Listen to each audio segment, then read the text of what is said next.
welcome everybody today to our town hall meeting.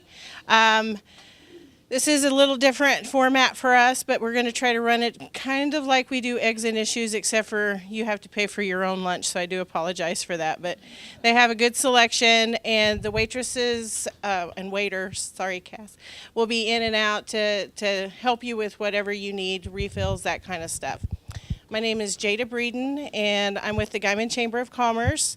And anyway, welcome. And the kind of the rule of thumb for this is that we'll have a presentation at first, and then afterwards I'll be available with the microphone for questions. And if you'll just raise your hand, I'll come to you. You tell us who you are, and then you can go ahead and answer your question, and I'll yell it if you forget. So anyway, we're going to go ahead and get started. I'd like to thank our representatives here today, or Senator, sorry. Senator Bryce Marlatt and Representative Casey Murdoch. So we're going to let Representative Murdoch said that he would just answer questions since he had opportunity on Friday at Eggs and Issues. But so most of the stuff will be from Senator Marlatt. So anyway, thank you, and let's go.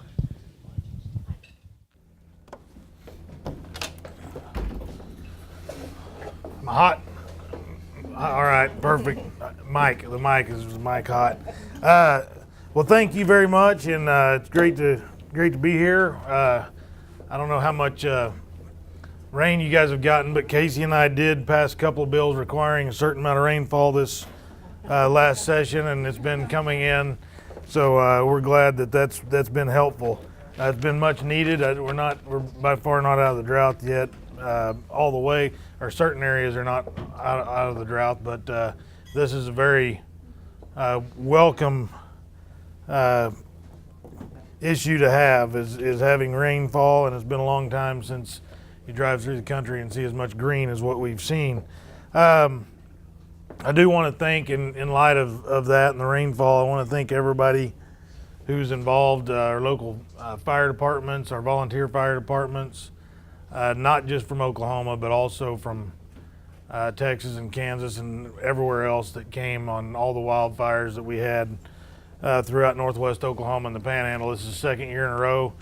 I've been in the Senate for 9 years. I've gone through 3 huge wildfires, a couple of tornadoes, a couple of snowstorms, all of which were many of which were considered national emergencies. So we are definitely a resilient group, and definitely whenever you talk about the Oklahoma Standard, I think we set the standard in northwest Oklahoma and the Panhandle for the Oklahoma Standard.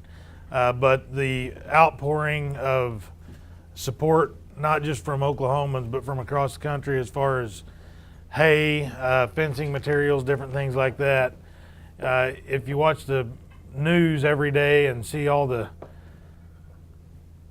sad stories and depressing stories, things like this are not covered as far as what kind of people there are across the country that have gotten involved and helped people that were in need, that they didn't ever have to help. I got emails from places in Kentucky, different parts of the state, and I know Representative Murdoch was instrumental in helping get some of the relief efforts going, but places across the country that had no business being involved in helping the people that were impacted by these things got involved without hesitation, and it tells you what kind of people we have across this country.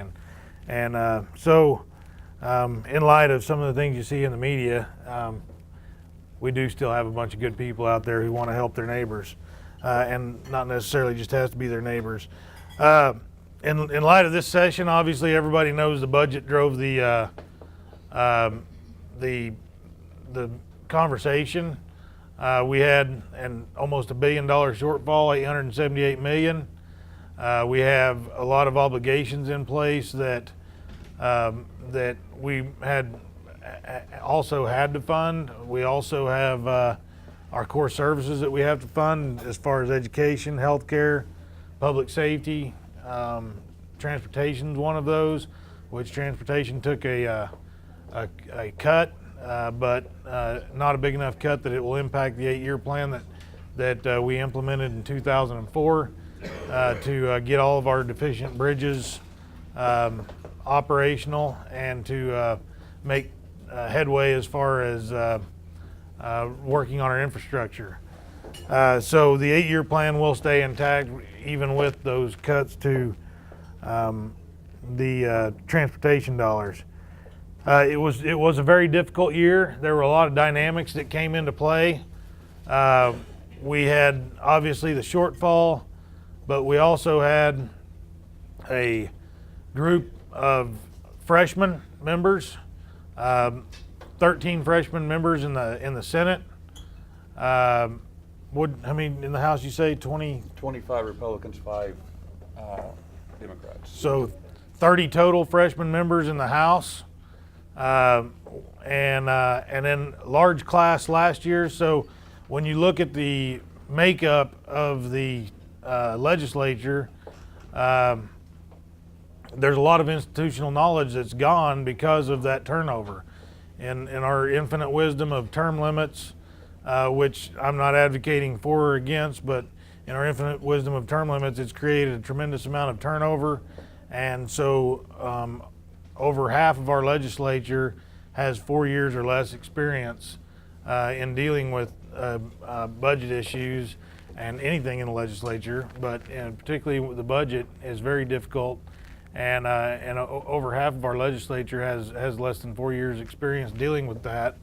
And so that makes it a little bit more difficult in regard to trying to come up with solutions because of the institutional knowledge that's gone, because of trying to get a grasp on what all has been done in the past and why. And we really have a lot of agency heads who really have a lot more knowledge than our legislature as far as some of the things that have gone on in the past and why certain things have happened. So that made it very difficult. Another thing that we did was pass State Question 640, which made our budget issues very difficult again. State Question 640 requires any revenue raising measure that is a tax increase starts in the House and requires a 3/4 vote majority to become law, or it has to go to a vote of the people. Getting 75% of the legislature to do anything is near impossible. You're talking, you need 76 votes out of 101 in the House, and you need 36 votes in the Senate to get anything done. So any of the revenue raising measures that are tax increases require that kind of support based off of our passage of State Question 640, and that is a constitutional issue. It did no good to send a lot of this stuff to a vote of the people to try to get them passed, because by the time it gets to a vote of the people and becomes implemented, we're already past our budget year, and it wouldn't have really had an impact on this budget year. So being able to work our way through that and make some of the changes that we needed to make to fill the budget gap required us to look at 51 anything that we could do that required a 51% majority. The difficult part is the House has about 26 Democrats, 28? 26 Democrats. Without getting the Democrats to come over and vote for some of the issues, and there's always a portion in any chamber. You're going to have a portion of the majority who will vote against anything no matter what. So it really requires everybody to work together and try to come up with a common consensus. And we were unable to get the Democrats to come over and work with us on doing any tax increases as far as fuel tax, cigarette tax, and gross production tax. That we were unable to reach an agreement that would they would unlock their vote and give us a vote on that. And it's very unfortunate, but that's the way it is. So with that being said, I'm sure everybody has a different opinion on how well this budget year went. I'll tell you, I've been there 9 years. I have not voted on a budget that I like yet. There's always something in the budget that I don't like, something in what we're doing that I don't like. But my job is to look at the overall picture, try to figure out, is this the best deal we're gonna get? Are we funding our core services? I'm gonna lose in some areas, but trying to get what's best for everybody and what's best for the state of Oklahoma is the goal. So I voted on this budget, and there's a lot of things about it that I didn't like. There's a lot of things I voted on to get here that I didn't like voting on, but it's part of it whenever you're dealt the hand that we were dealt. As far as the budget goes, we were able to do some different things. Some of them are apportionment reforms that we did as far as transportation and some other different areas. Apportionment dollars are a tremendous issue for the state. When I say apportionment dollars, that's dollars that are designated straight to an agency or straight to an area without coming into our hands to appropriate. So we have about $14 million total that come through the state budget. And then you add about another 10 million on top of that comes from federal dollars that we don't get to appropriate. It's designated dollars. So we have about $7 billion that we get to appropriate out of a total of $24 billion that comes through the Treasury. So we've got to start, and we've started a process to try to do some apportionment reforms. Apportionment reforms are hard to do. Once an apportionment goes into place, and some of the apportionment dollars that we do are fantastic. One of them is our OLAP program, Oklahoma's Promise, for students whose parents make under a certain amount of dollars. If they keep a certain grade point average, we will pay for their education. That's something that's important to the state, important to our students. Transportation is another one. Education apportionment dollars is another one that we do. There's also a large number of other areas that we apportion, and part of the problem is some of the language in apportionment dollars are you get a certain amount of, just say, motor vehicle tax. So a certain percentage of motor vehicle tax goes to the roads fund. And also in that language it'll say, or last year's apportionment, whichever's greatest. So if we have a downturn in that fund, we probably have a downturn in the entire state budget, right? So that fund will get either their 5% or their percentage or whatever last year's apportionment was. So it really compounds the issue, because when they should be feeling the pain like everybody else, they're staying level, so everybody else, the appropriated dollars, have to make up that difference somehow. So it really ties our hands. We passed a bill this year, resolution. I think it's going to be a tremendous deal. This is something I brought to the speaker and the pro tem. We worked out the language. It's called the Apportionment Reform Joint Committee on Apportionment Reform. And it's a committee that will be appointed by the speaker, the pro tem, 5 members of the House, 5 members of the Senate, majority and minority party, and then the appropriations chair in each chamber will both be on that committee. And what that committee will do is they will start during the interim. So they will by July 1, they will have a letter out to every agency, every department that gets apportionment dollars, and they'll say, we want to know when you started getting apportionment dollars, how much you're getting, why, what was the purpose, what was your mission, and what are you doing with the dollars now? And then they'll have to submit that information. Then they'll call them in for oral presentation, just like any other committee, over the next 60 days to ask questions, answer questions, work through all the issues. At that point, by December, that committee will make a recommendation on whether to continue that apportionment, whether to change that apportionment, or whether to end that apportionment. And the legislature can act on that committee's recommendation at any time during the next legislative session, as long as the chairs of the committee are co-authors on that language. The problem with apportionment dollars is once you apportion dollars, it's pretty much gone forever. People forget about it. You forget about people just out of sight, out of mind. We don't ever see this money, so we're not even going to talk about it, right? And we don't even know if all the apportionment dollars that are being spent on its original purpose in the area that it was intended to be spent, different things like that.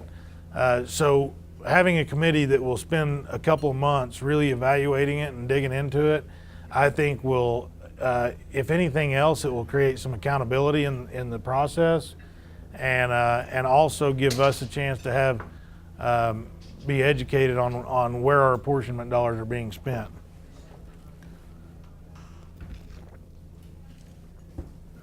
Excuse me. Through this deal, we had certain agencies took some cuts, certain agencies took some increases. We were able to hold education harmless. Actually, education got a 0.89% increase whenever you figure in what our original, what we put in the general appropriations bill, and then what we did on flex benefits. The extra $20 million, it's a 0.89% increase on education. Oklahoma Healthcare Authority receives 3.48% increase, and Department of Public Safety is held harmless. We were looking at furloughs of troopers and different cuts to Department of Public Safety, and we were able to keep that from happening, and also corrections. We've got, obviously everybody knows, we've got a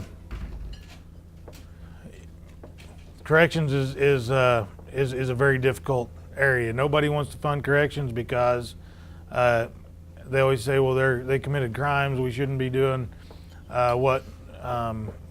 they shouldn't get something luxurious. Well, if you think these inmates are getting something luxurious, then go check out where they're living.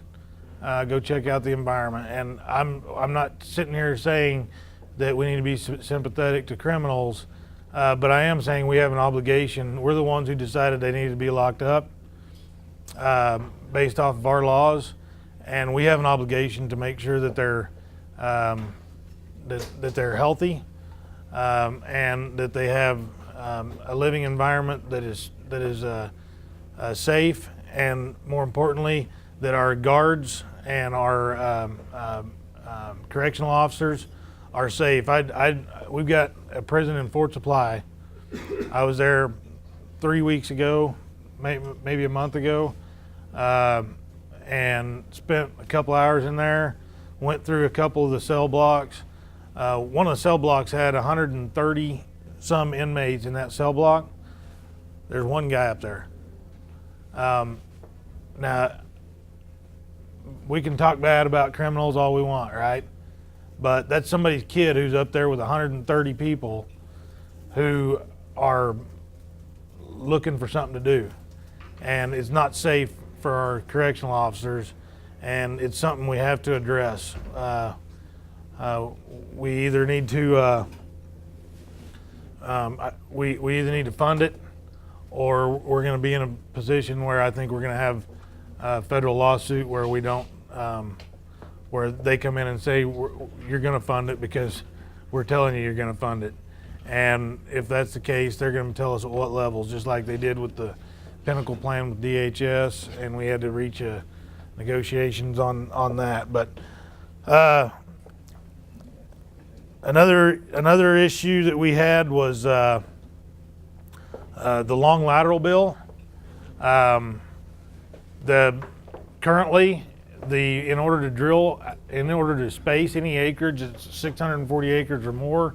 In other words, in order to have the ability to drill further than a 1 mile lateral, the only places that could be done was in shale or shale-like areas, and then also in Beaver and Texas County to drill the Marmonton that we did. So those are the only two areas that you could drill long laterals.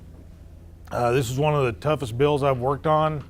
It passed the Senate by 1 vote, passed the House by 1 vote.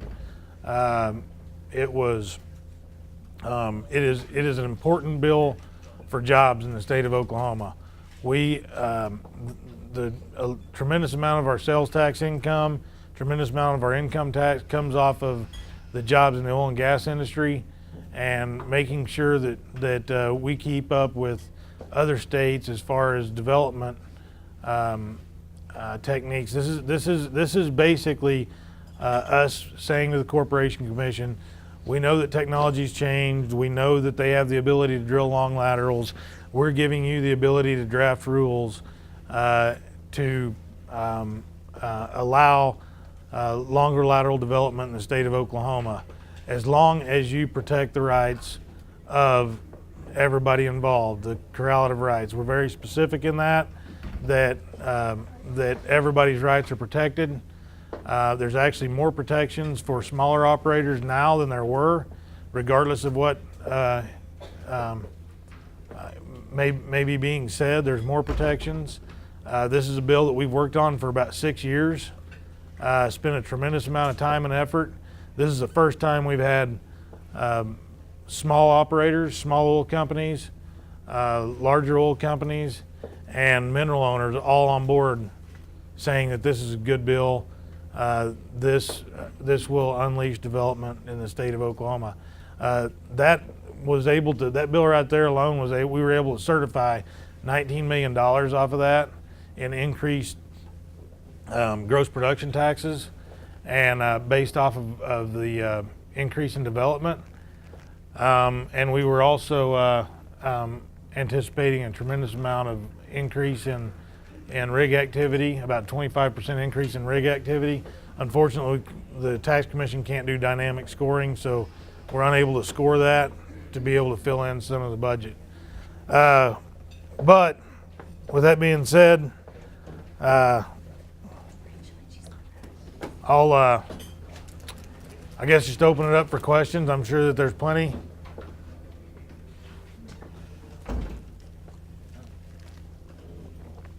Okay, we're ready. Oh, right here, sorry. If you'll just say your name. I'm Sandra Elliott, and I want to tell you how much I appreciate you serving in our legislature, because it cannot be easy. So I just want to appreciate that. And my question... Thank you. You're welcome. My question is, which bill did you author this session that you're the most proud of that got passed? Probably two of which that the No, I just need one. okay, the long lateral bill. The what? The long lateral bill. The Oklahoma Oklahoma Energy Jobs Act. The Energy Jobs Act. Yes. Thank you. Which bill did you author that you're least proud of?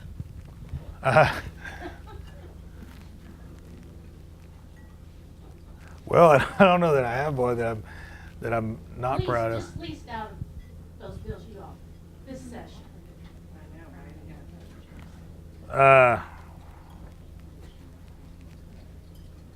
How many bills did you author this session? Oh, I couldn't tell you. I couldn't tell Oh, you. well, tell me, because you authored them. I can't tell you off the top of my head how many there are. No, how many bills you authored. Yeah, I can't tell you how many I authored to start off the year. I mean, I may have had 15 or 20 bills that were filed. All right. And Out of I may those have had, of 15, those 15 or 20, I may have had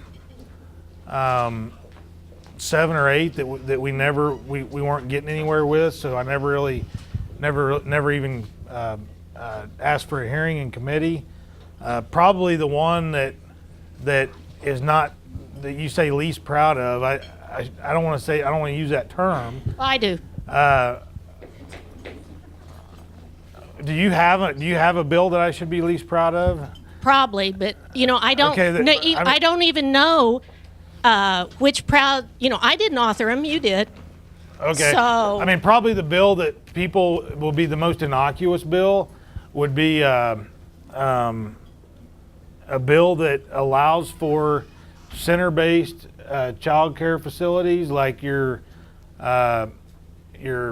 Mother's Day Out, your programs that will take kids after school, and they're only allowed to have those center-based programs for 16 hours a week, and you have to be in kindergarten, and we changed that to pre-K because we have more schools now that have pre-K kids, and we also changed it to 21 hours a week because we have a lot of schools that Okay. are So going what was to the name of that 4-day. bill?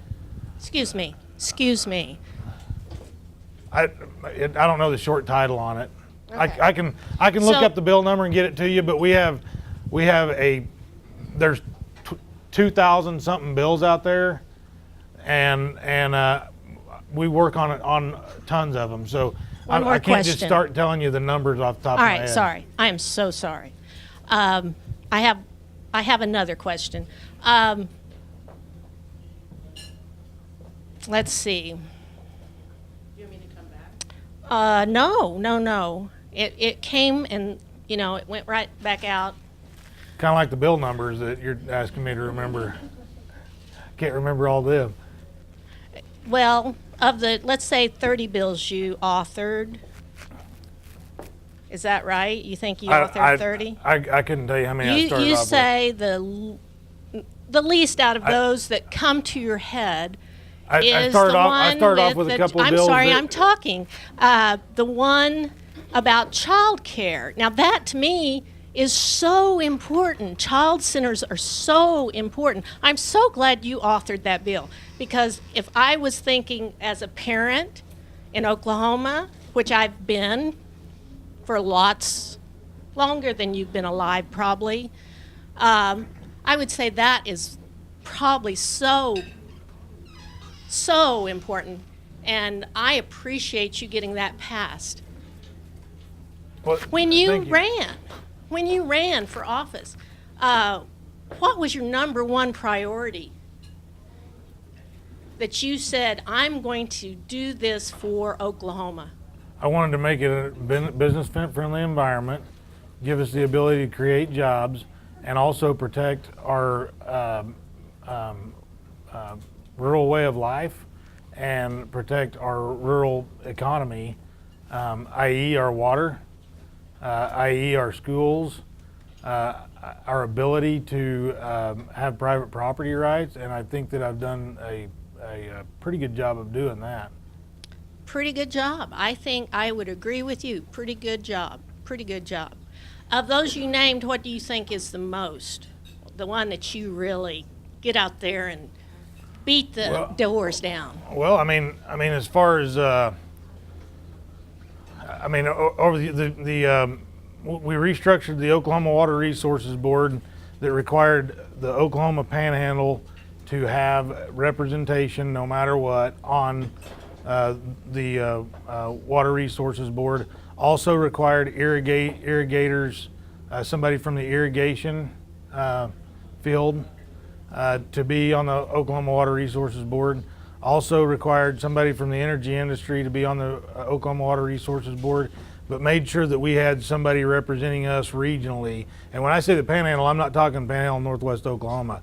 somebody from the 3-county panhandle has to be on the Oklahoma Water Resources Board after that change. We fought like crazy with Oklahoma City and Tulsa on that. It was that bill and the Oklahoma Energy Jobs Act were two of the hardest bills I've ever passed.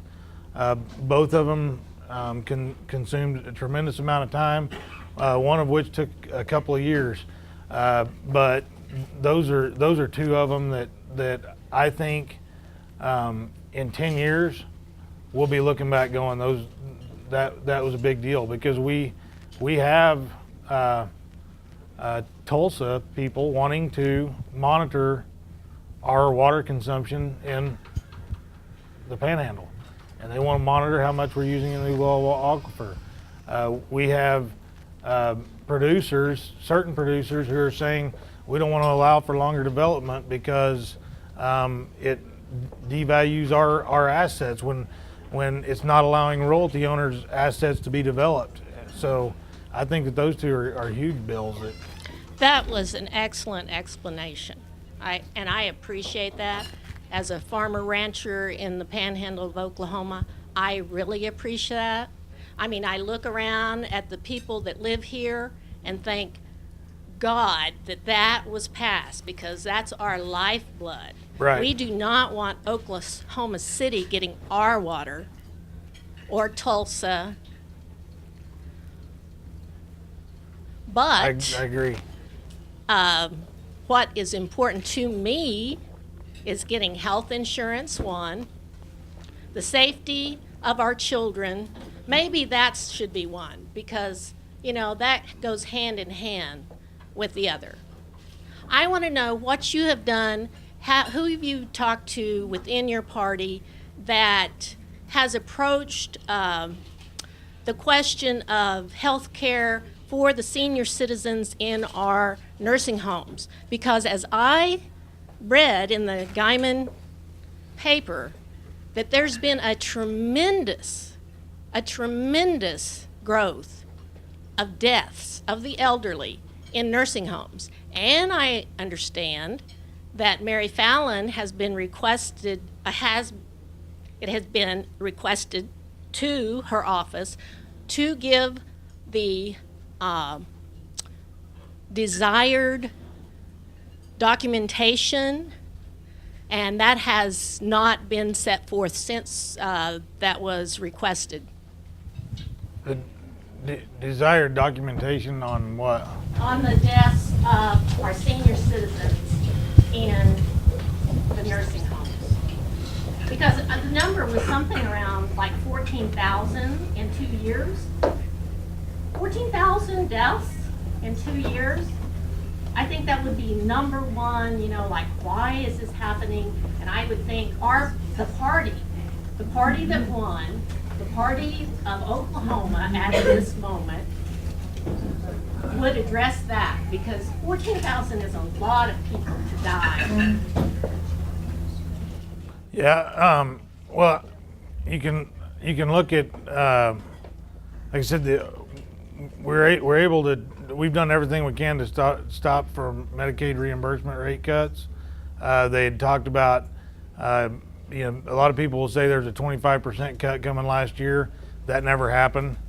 But I don't know about the request that came to the governor's office as far as if it was a think tank or a law firm. I don't know who put their group of Oklahomans who wanted to know why we are losing all these elderly in the nursing home. Now, some of those deaths, they're old, that's why they're in the nursing. But we're all going to be there someday.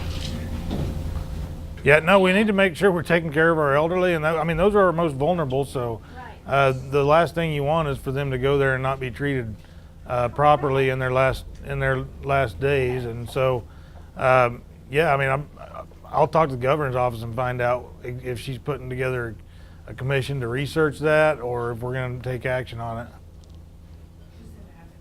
Oh, it may be my ignorance, but first let me say thank you for coming out here, Senator Marlette and Representative Murdoch. We appreciate the interaction and your time with us very much, and the ability to ask questions.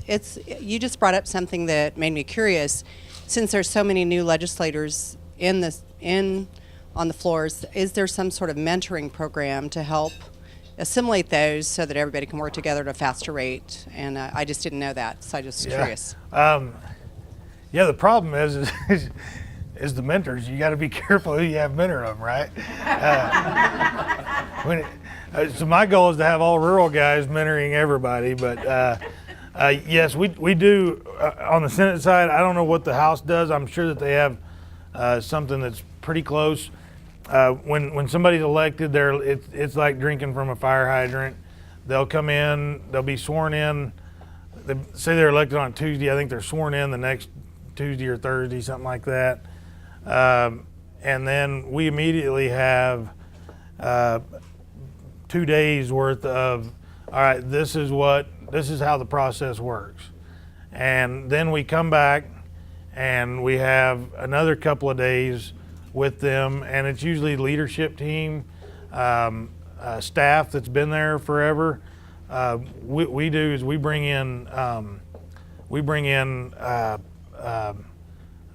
former senators, Republican and Democrat.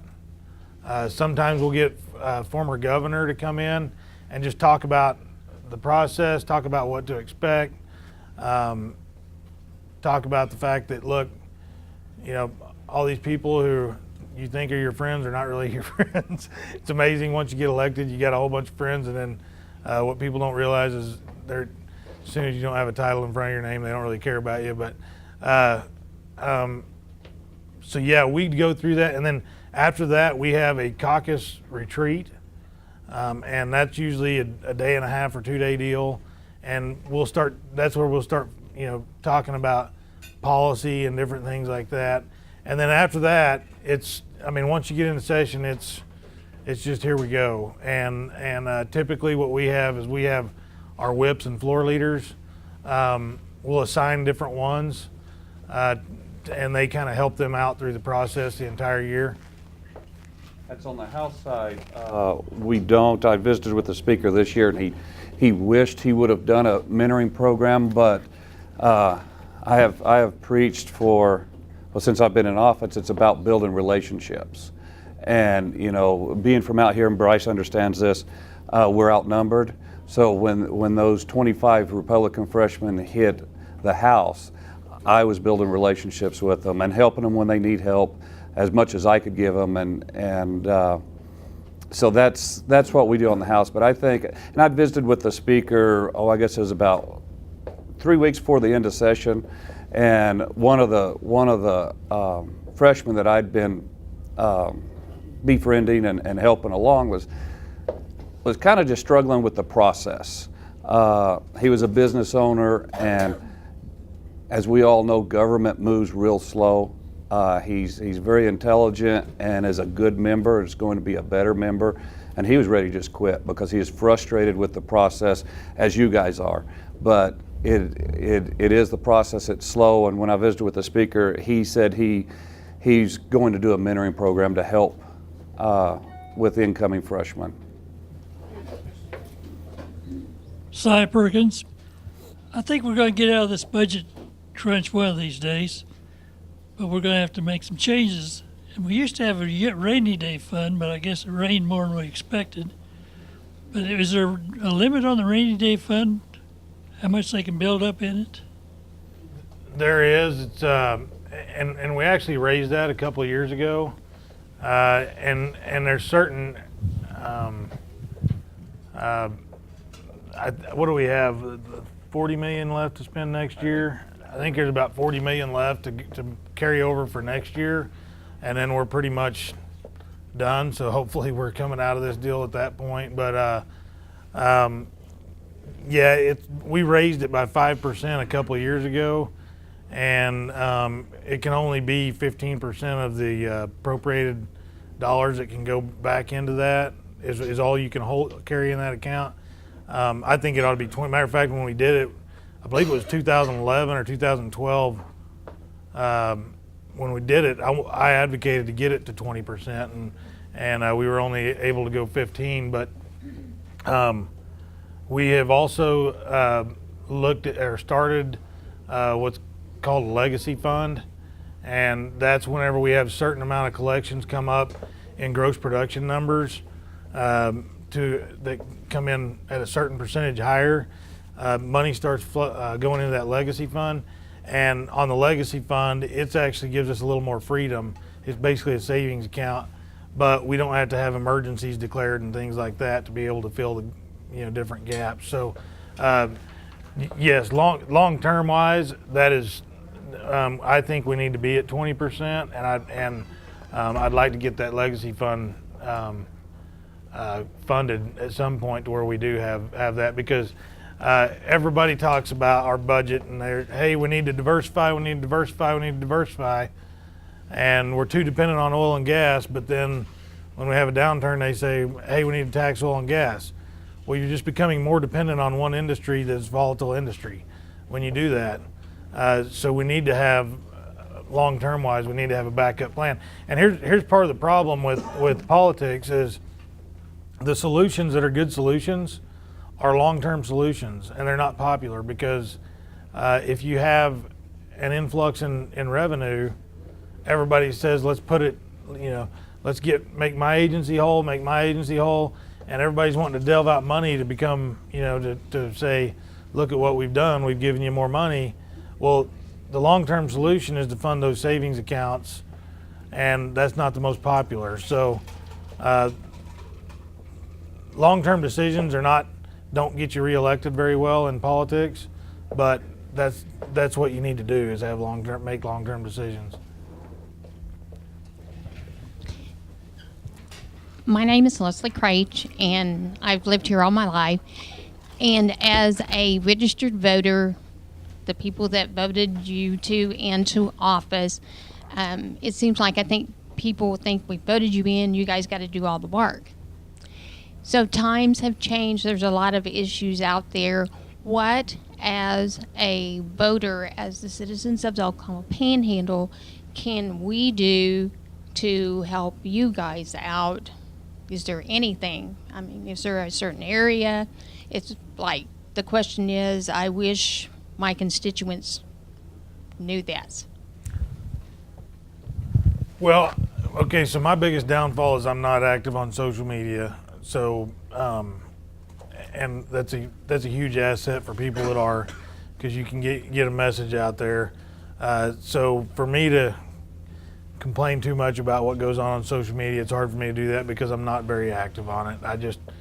It's just not something I've embraced. I'm not a guy looking to run for other offices, so I'm not constantly trying to promote everything I'm doing. But I will say this is really ironic. You guys probably be shocked. I have more people visit the Capitol from Guymon than my constituents in Edmond have visit the Capitol. They just don't pay attention. Rural Oklahoma pays attention, and we have leadership Guymon come up there. We have different leadership groups. We're constantly having. I've constantly got somebody from my district at the Capitol, and particularly on leadership Guymon, that's a really good deal. And we have a lunch up there, and we'll bring. I mean, this year we had.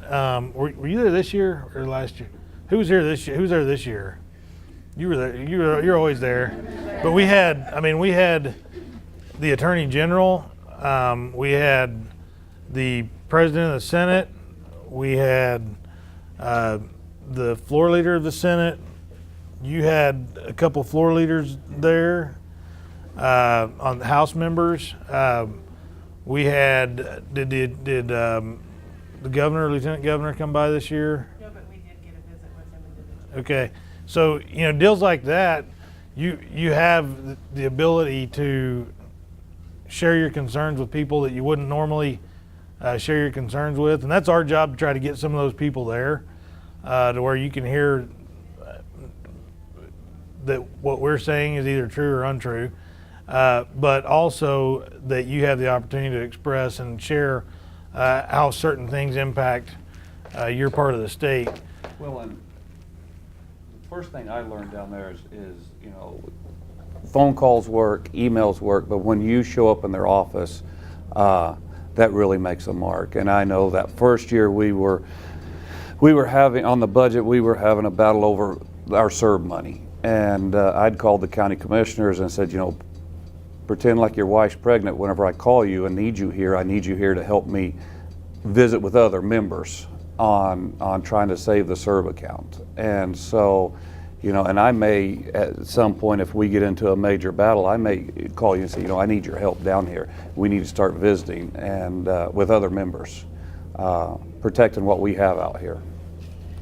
And I will say one good thing about my part of the country is that I get a lot of people that'll come talk to me and they're combative right off the bat. I mean, they're telling me that, you know, they're just in your face and they're combative and they don't know the whole story. They're not dealing with the facts a lot of times, and that really doesn't get you anywhere when you're combative with people, particularly if you're combative with people who don't represent you.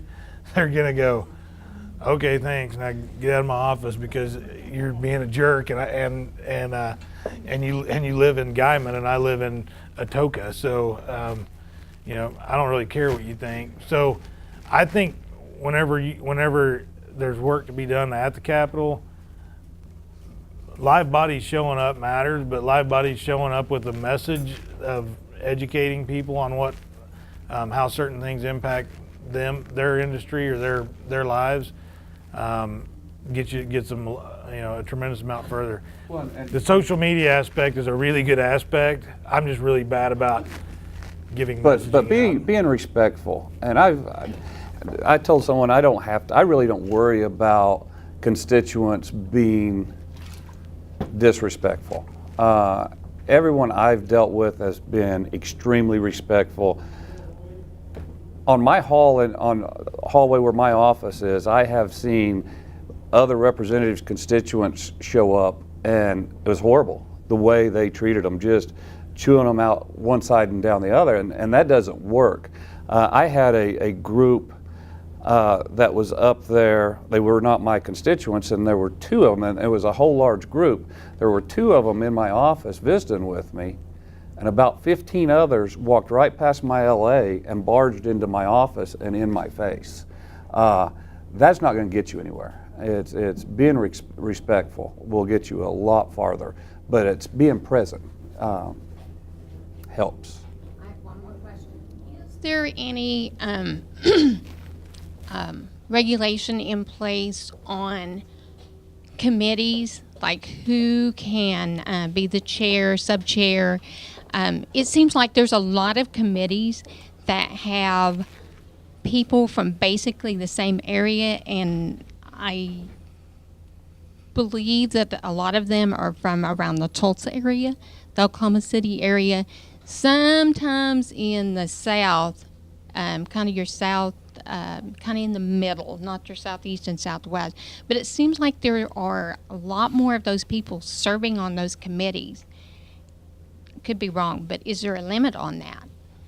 No, there's not, and that the committee assignments are done by the on our side, and I think on the House side, committee assignments are done by the pro tem of the Senate, and I'll tell you why. It's because we don't have very much representation. I mean, so we've got the pro tem of the Senate is from Jackson County, southwest Oklahoma, so he doesn't serve on any committees. He's over the entire Senate. He can vote on absolutely any committee. But he's got probably 6 counties. I've got 9 counties, and Darcy Yeck has 4 counties probably. So when you look at Highway 81 West, you've got 4 members of the Senate that are there. So just fundamentally, it's difficult to get enough guys from Western Oklahoma on those committees. I will say this: we've got the president of the Senate from Southwest Oklahoma. Myself, I'm an assistant floor leader and chair of the Energy Committee and vice chair of transportation. But the Energy Committee, the reason I wanted, ours is a little different than theirs.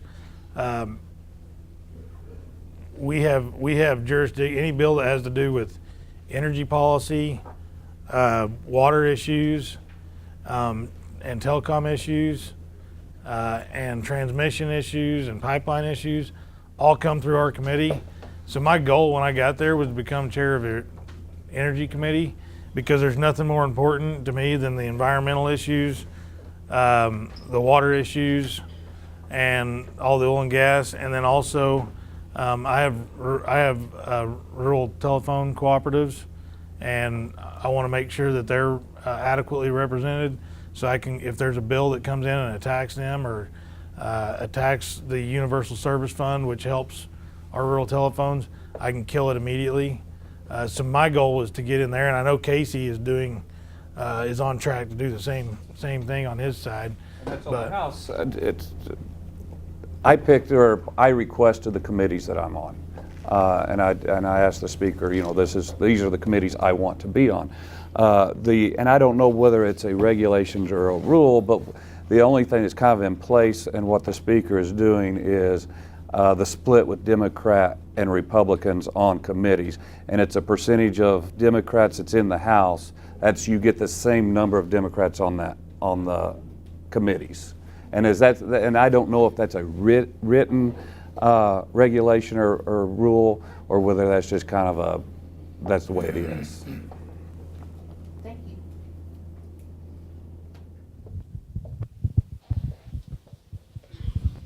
Hi, Carrie Montgomery. I just have a question, and this might seem, I don't know, naive, but how do we as concerned citizens approach you all with an idea of something we feel that might be worthwhile becoming a bill? For example, what happened yesterday, a child was attacked at an in-home daycare that had a dog yesterday in Guymon. I feel strongly that in-home daycares probably should not have animals. How do we start that process of, do we just email you and say, look, or do we have to research the law and know what there is, or how do we do that? No.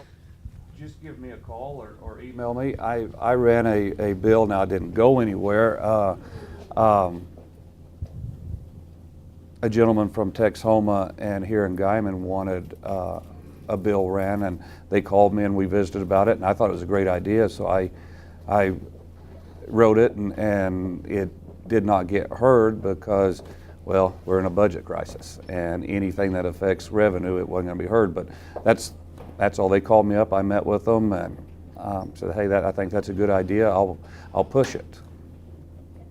Yeah, we'll find out where it's at in law that needs to be adjusted and what needs to be done, and figure all that out. I mean, like the daycare deal, the center-based program deal, you know, that came from a daycare in Cherokee, or a center-based program in Cherokee, who said, hey, we got a summer program starting, we can't take pre-K kids, you know, we can't take kids on Friday, we need to fix this, and we figured it out and fixed it.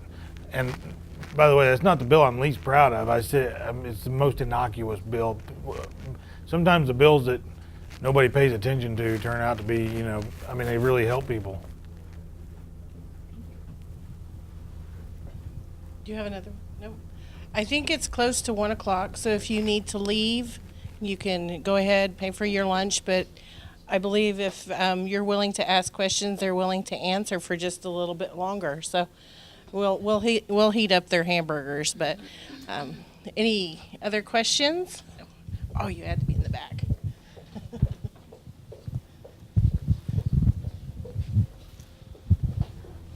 So there's been a lot of mudslinging up there at the Capitol, of course. I'm sure you guys are right in the middle of it and everything. And you said something earlier about Democrats running away from the negotiating table and whatnot. And, you know, it's funny the way the world works, this beautiful world that we live in, because this morning my son and I were having a conversation. And it was about fessing up, about accepting responsibility, something that happens when you reach manhood, adulthood. And so it's really troubling for me to hear you guys just throw the Democrats under the bus when it comes to the fiscal irresponsibility that you guys have had, that an overwhelming majority of control for for the last God knows how many years, Republicans can pretty much pass any bill they want to without one single Democrat voting yay. Of course, unless it comes to raising revenue measures. In Right. that case, you do need 75%. And then you guys tried to do the cigarette tax, which would, of course, just put a tax burden on the lower to middle income people in Oklahoma.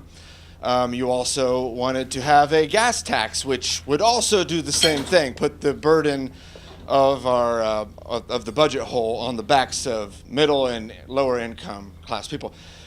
The only thing that's consistent throughout Oklahoma is the fact that we lowered the gross production tax to almost nothing for oil and gas.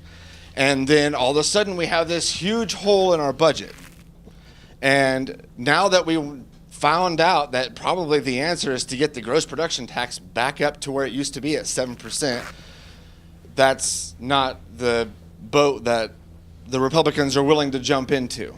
And from what I've gathered from our news sources out here is that you guys were at the same table for 5% gross production tax, and it wasn't quite enough, and the negotiations stopped after that, and it was pretty much going to be either you guys' way or no way at all. And last time that you were here, you said, well, we don't have a revenue raising problem in Oklahoma. We have an appropriations problem in Apportionment. Oklahoma. Okay, so I guess the question is, could you elaborate on that a little bit? And also, as a favor, can you just stop blaming other people for the problems that have occurred in Oklahoma? Yeah, I'll take responsibility. I'll take as much responsibility as I feel like I should. However, to say that the Democrats are not involved in this process, when you have to have Democrats vote to raise revenues, if you're talking about the 2% to 5%, and we're saying, all right, we'll go 2 to 4, and then the Democrat leader walks away and says, no way, why would you say I've gotten almost everything I've wanted, but I won't go all, but I'm not going to do this because I'm not getting everything I wanted? I can't think of one thing that we offered a bill, Representative Leader Inman had a bill out at the first of session this year that said we'll raise gross production tax, index it based off of how much oil and gas is selling for. We offered that. Wasn't good enough. The goalpost continued to move. So I'm not saying I'm not taking responsibility. I'm saying I was there and I know the goalpost continued to move. The offer wasn't an overlying blanket of the industry for a gross production tax. It was Okay, let me ask you this. specific. When did we lower the gross production tax? When did we lower the gross production tax? 7, 8 years ago, 10, 15. I don't remember. I don't know. Okay, It's been incrementally going down for a while. It was long before Republicans were in control, and it wasn't lowered. There's a 7% rate, and in 1994, 95, we started doing horizontal drilling. It was a new technology. It was barely getting started, and we said if you're going to invest that, if you're going to try this, any well that comes on, 1% for the first 4 years, and then 7% thereafter. All right? So that was put in place whenever we were overwhelmingly controlled by Democrats. Overwhelmingly. We've been, I served under a Democrat governor 7 years ago. So now I'm not going to argue that we do have an overwhelming majority now, and we do have a Republican governor. And I'm not proud of everything that's gone on. I'll tell you that. I'm not proud of how everything's been managed. But I'm also going to tell you, my job is to try to convince, half of 151 people that we need to make really tough changes, and those really tough changes are not always popular. So the gross production tax was not lowered by Republicans. The gross production tax, a rate was set in place for horizontal drilling to create the incentive because it was so costly and it was hardly used at all. That rate was kept in place until 2 years ago.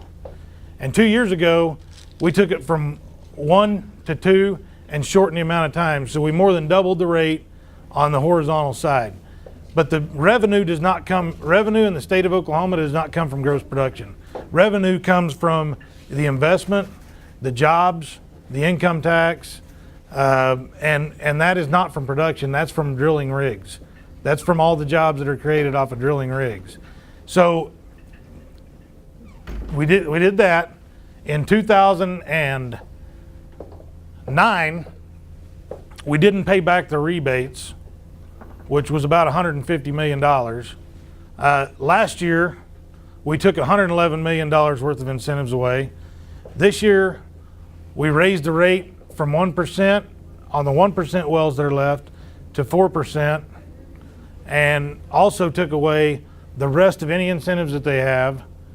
And that was 43 million and close to $150 million that the industry paid up. So to say that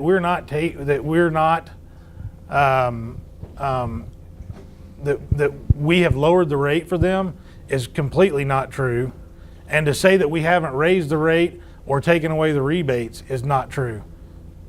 The concern isn't among and to say that a 2% rate to 5% rate, how much does that impact the budget? quite a bit. How much? You expect me to shovel out numbers? Well, you're This is telling your me that job. it fixes the budget. It's not 787 million, it's 20 million. $20 million. We got more by taking 1% to 4%, which Inman opposed, and we got more by taking away the rebates than that 2% to 5%. So, and not to mention, we also offered to go 2 to 4, and he walked away from the table. So when you've got somebody who's more interested in being behind a microphone and in front of a camera than actually governing and doing what's right, it's hard to deal with those people. No, his interest is in the best of the people of Oklahoma. Then why That's would he what his not interest ask is for at. more money? Why would he not sign off to a deal that's more money? If you want a full pizza and I say I'm going to give you all but one piece, are you going to say no, keep it all? Because we offered all but one piece of the pizza. Okay, it was a very small fix that wasn't going to help our budget. The 2 to 5 doesn't fix the budget. And it wasn't all the wells. It wasn't a GPT on all the wells. It was How many wells we are were nitpicking here and there. How many wells? About 3,000.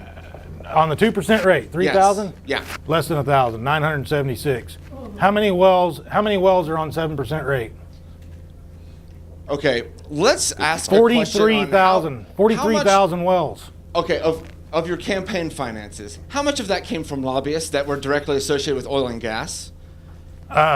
Somebody figured it up the other day. They told me 2%. 2%. Okay, Yeah. we'll do the math and we'll come back to you. Do you feel But guess what? Do you feel guess like? what? Do you feel like lobbyists If have you will write me influenced a your check, legislation? it will lower the rate. It will lower how much comes from any lobbyist if you write me a check too. Okay, well, I would like to elaborate on Lucinda. I'm joking there because I know you're not going to write me a Lucinda check. had a question earlier, and her question was regarding a training thing that you guys do. Yes, they do training. It's called lobbyists. They meet with lobbyists, and then they circumvent, and they get together, and it's, you guys, exactly what the lobbyists want is exactly what legislation you guys end up passing. Really? Wait, I take offense to that.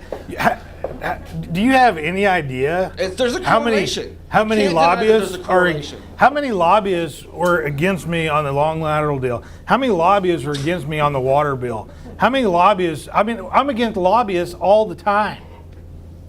The reason there's lobbyists up there is because there's competing interests. So you're going to have one side that has lobbyists, another side that has lobbyists. And guess what? Whether I talk to them or not, I'm gonna get to vote with one or the other. So don't sit. I'm not gonna sit here and have you tell me that I do whatever lobbyists do. No, there's a problem because in politics, and the problem in politics is that you guys listen to lobbyists more than you do your own constituents. Oh, okay. That's the problem in politics right now. All the right. fact that you even took money from a lobbyist organization is the problem in politics right now. Okay. You hadn't even been running against anybody, hardly at all. So you needed maybe $2,000 max to run a legitimate campaign out here in the Panhandle. And you took way more than that in lobbyist contributions. And this is the result. This is the result. You have a room full of people that aren't happy with what you did the last 8 years. The result is I fundamentally disagree with disincentivizing the bit where the jobs come from. I am for jobs for Oklahomans. And if I've got a bill that is going to create jobs and increase drilling activity by 25%, which is where we get our revenue, and you're telling me it's because of lobbyists? How many it's because jobs? of jobs. How many jobs have you created in the years? This has not become effective. Okay, so how many jobs? How many jobs has your legislation that you've authored created? This is 25% increase in rigs. That's an increase of about 50 rigs in You the would state. think if it was your favorite and how many statistic, you would have jobs? it How down many to a jobs T. to a rig? Minimum of about 75. You're going to totally disagree with me because you're angry at lobbyists and you're angry at the process, and that's perfectly fine. No, I'm angry at you. I know the process. Well, I haven't seen you up there. Hang on, we have a microphone issue. Is it fixed? Okay, sorry. And if, we have to have one at a time because it's really disturbing to my brain for more than one person to be talking at a time. So if we could do that, that would be great. Have another question? Yes, okay. I don't think I need this.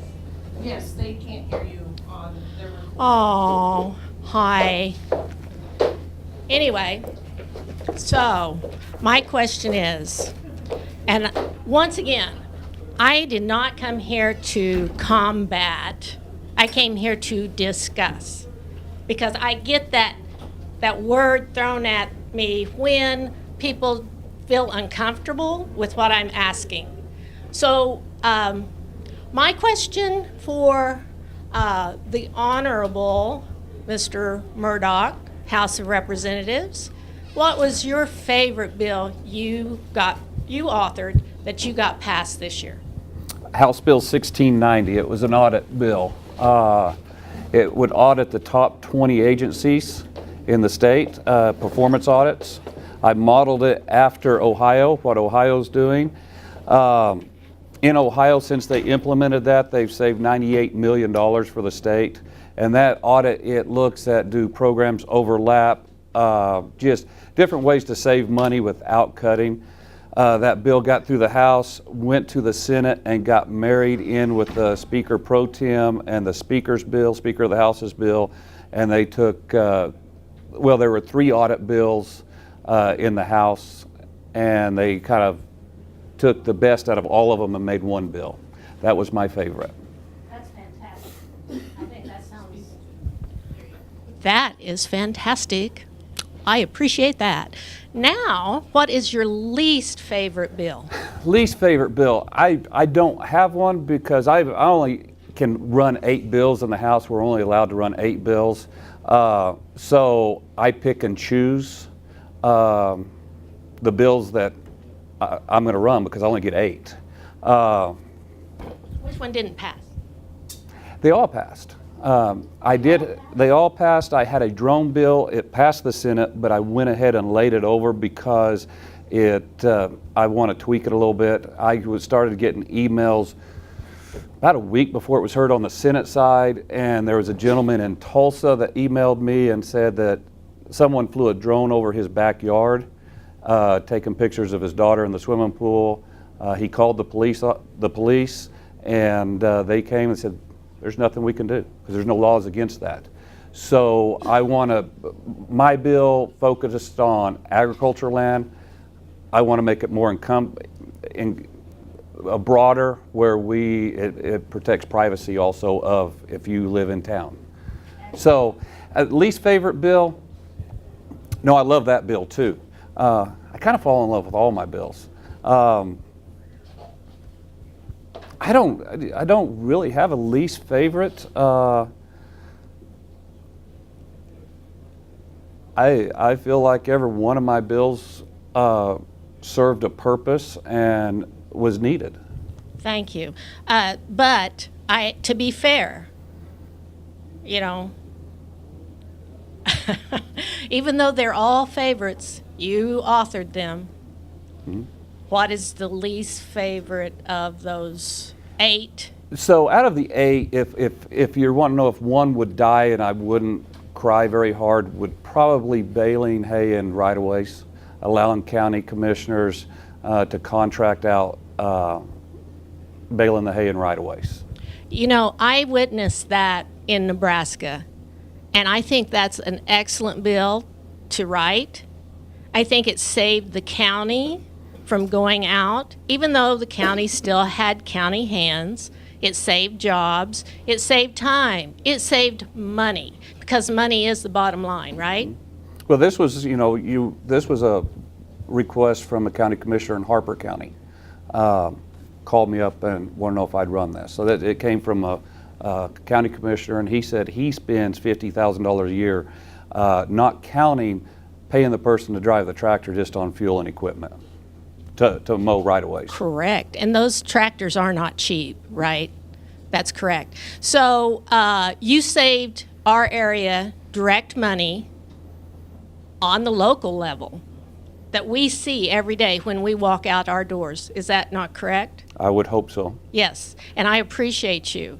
I think that building relationships, as you have done, is the right way to start your career as a politician, because we all know politicians are not our favorite people in the world, especially in Oklahoma. We have had a history of people that were corrupt, that took money, more money than they would ever need to advance themselves.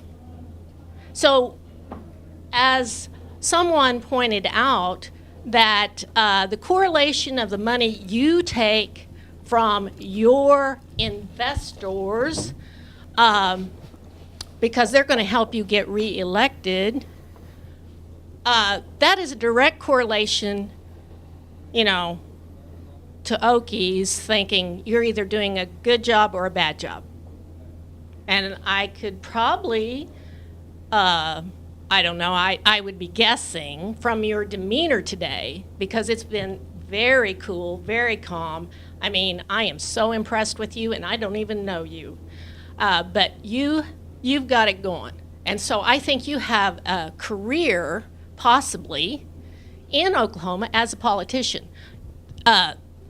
Senator Marlett. Can I stop you for just a second? I want you to know what I do with the money that's donated to my campaign fund. I have no problem, and I understand what you do. I do.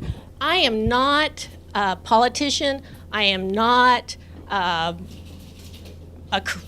haven't served as anything. And I know that, and I'm not saying that you are better than any other House member you have, because I don't know the House members. Well, I want to explain how I use my campaign money, and I'll do it through me, but it's kind of how everybody does. But like this year, we don't have it's every year, but there's no campaign this year. I don't have anyone running against me this year. And I use my campaign funds to pay for my gas to come to these events and pay so I can go out and serve my constituents. We are going to be doing some work in Oklahoma City this summer. We're not getting paid for it. I use my campaign funds to drive to Oklahoma City and back. I use my campaign funds to stay in motels down there. So that's what I use my campaign funds for, outside of just not putting ads in the paper and buying signs and sending mailers. Very good. I would like Can to I clarify talk? on mine. I still do the have exact- questions, and I have the microphone. Sorry, I don't get to answer a question? I didn't ask one of you. Okay, Thank you. go ahead. Thank you. All right. You said, Senator Marlett, you said that you've served 7 years. Is that correct? That's correct. Yes. And you said, what year was it that you lowered the oil and gas GP, whatever that is, gross production, to 2%? What year was that, sir? I didn't lower it to 2%. What, you said that the state of Oklahoma gradually lowered the gross production tax. So it that's not what did get to 2%. That's not what I said. I said in the early 90s, it went on certain wells, on horizontal wells.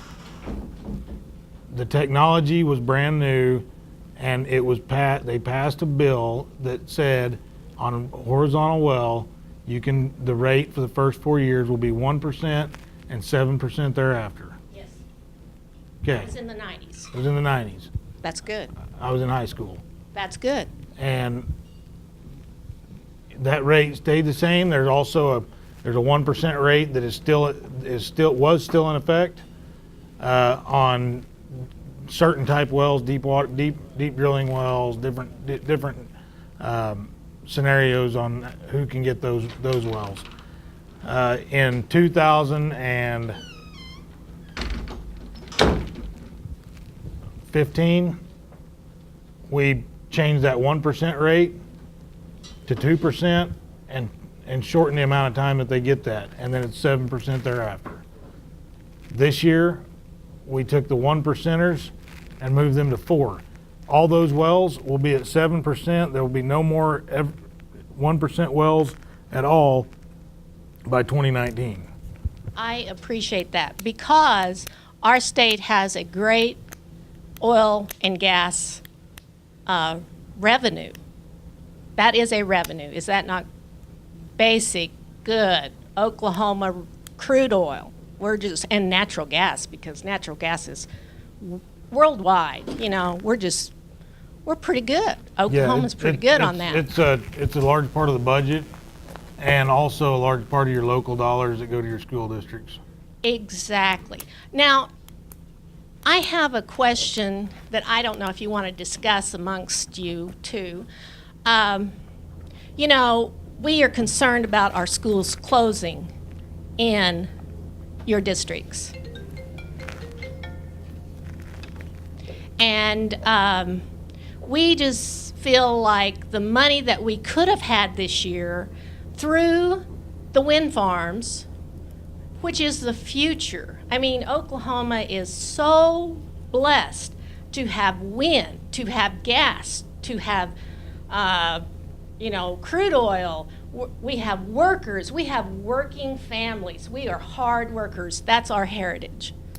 And we're concerned that education, which would have been the child care centers, which would have been, you educate each other about information as you serve. So education is one of our foundation blocks of Oklahoma. And I don't know. I know you got your bills passed. You couldn't tell me the percentage of bills that you couldn't even tell me the total of bills you wrote. So I'm sort of wondering, like, how do you add to the pot? We only have, a pie this big, and 50% of it is education, but education is a college that we have at Goodwell. Education is a child care center. Education is every school in your district, every school in Senator Marlette's area that he represents.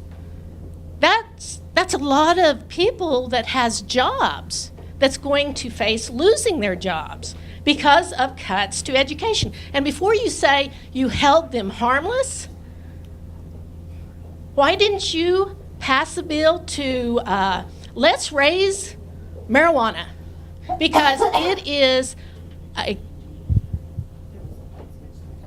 because marijuana, it's brought in so much revenue to Colorado, and our police force is really busy trying to crack down on those lawbreakers that smoke that pot. So, we look to Colorado and we think, oh my gosh, they've got it going. They've got more money than we will ever know. And we're just digging a hole here in Oklahoma because we cannot fund education, and all the good teachers are leaving. Before long, you won't have a teacher in Oklahoma. The only teacher you'll have, you're talking about freshmen, senators and representatives. Think about freshmen, kids that's growing up in poverty, because Oklahoma, wow, we're good at poverty. We're good. We're good at smoking. We're good at all the vices because our health sucks in Oklahoma. You know, Oklahoma has the largest amount of people headed towards renal failure because of diabetes.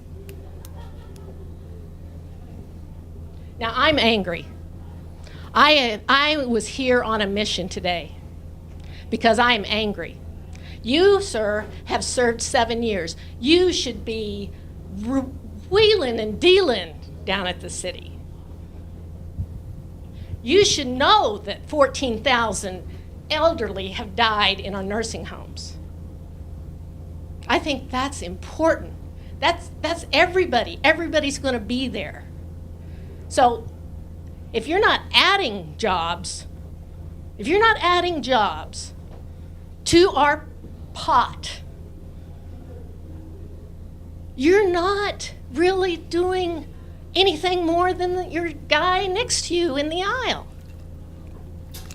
You might be saving jobs. You didn't save education jobs. You did not save education jobs.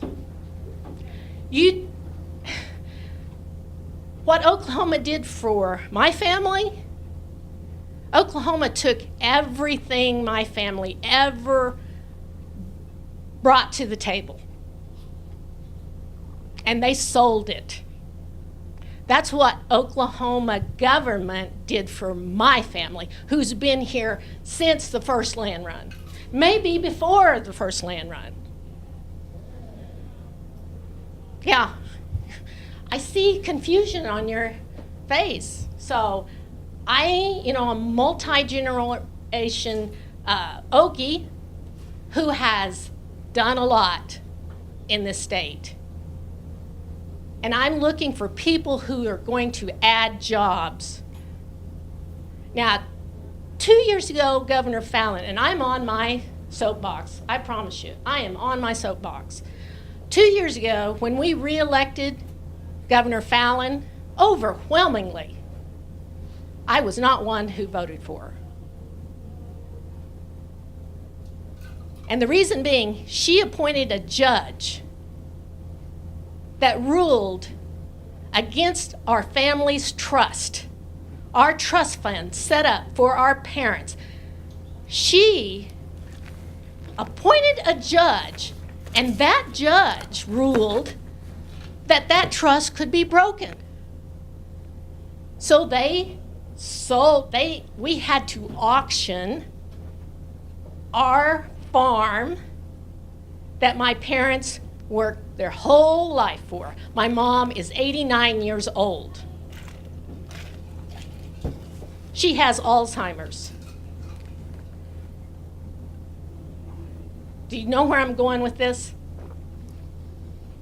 Governor Fallin refused to, she and your party, I'll say this, the party of the Republican that I was a member of most of my life is not the party that I grew up with.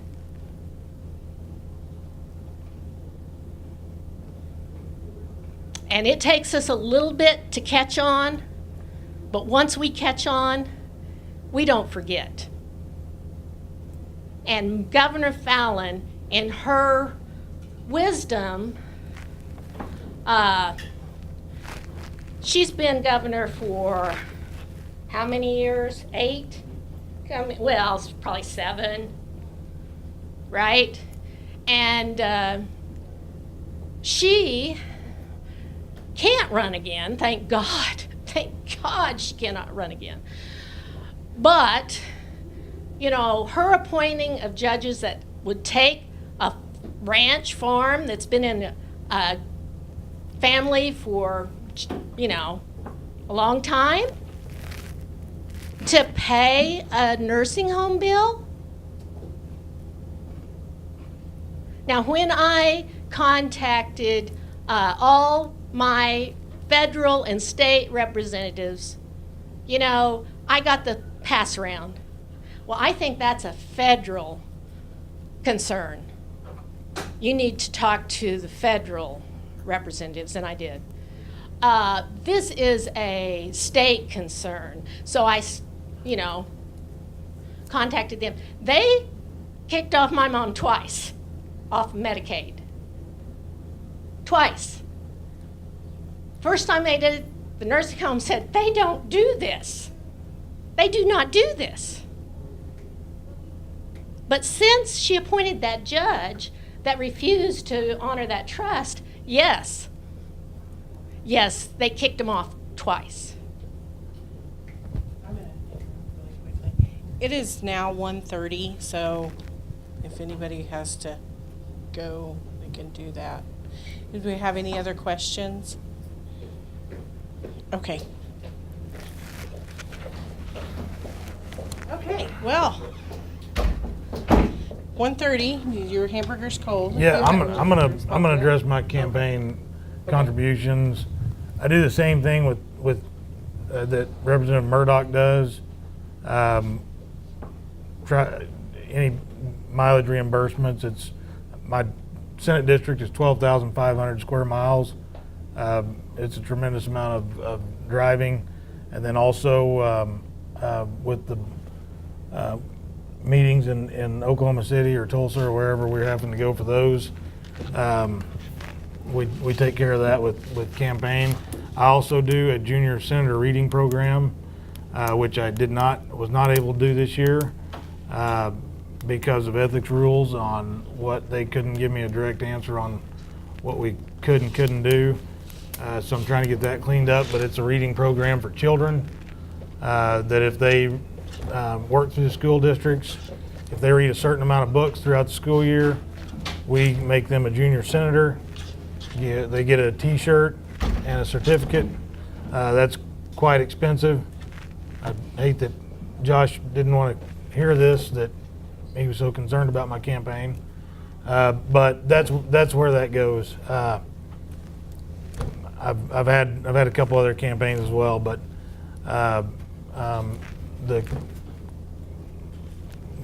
we don't get to keep any of the money. If there's money left, whenever I'm gone, it'll go to charities. So there you go. Okay, well, thank you both.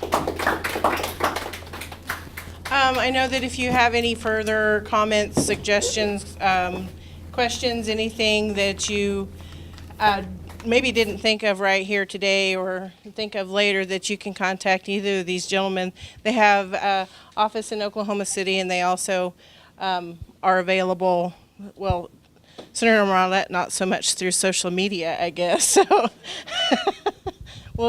we'll figure out another way, but feel free to give them a call, and they can respond to you that way.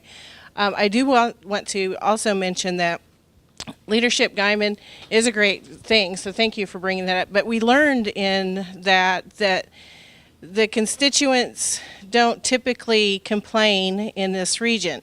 So if they hear from 3 of us, that's a big deal and that they need to pay attention. So just keep that in mind, that if you feel like that they're not listening to you, it's because we're not talking. So always keep that in mind as well, because we control that part as well. So anyway, thank you for coming. We appreciate everyone here today, and everybody that left, thanks for them too. But anyway, have a great day. I hope the rest of your day is super. Thanks.